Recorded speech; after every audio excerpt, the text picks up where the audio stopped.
Hey hi this is DJL. ఈరోజు ఇంకో కొత్త ప్యాటర్న్తో వచ్చేసానండి. ఈ నెక్ చూపిస్తున్నారు కదా, బోట్ నెక్కి కింద ఒక స్లిట్ లాగా వచ్చింది కదా, దాన్ని ఈరోజు డ్రా చేద్దాం. దీనికి నేను 3 ఇంచెస్ విడ్త్, షోల్డర్ 2.5 తీసుకున్నానండి.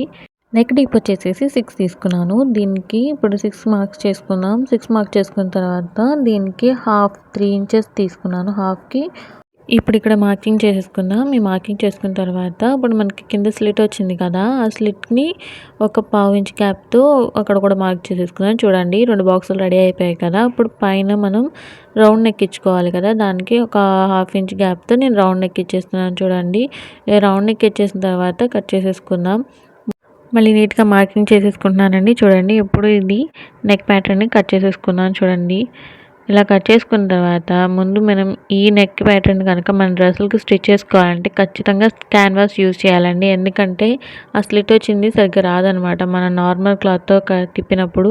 అందుకే మనం క్యాన్వాస్ యూజ్ చేయాలి, అంటే బక్రమ్ యూజ్ చేయాలి. అంతేనండి, సింపుల్ నెక్ అనేది డ్రా చేశాను. మీకు ఇది నచ్చితే నా ఛానల్ని సబ్స్క్రైబ్ చేసుకోండి ప్లీజ్.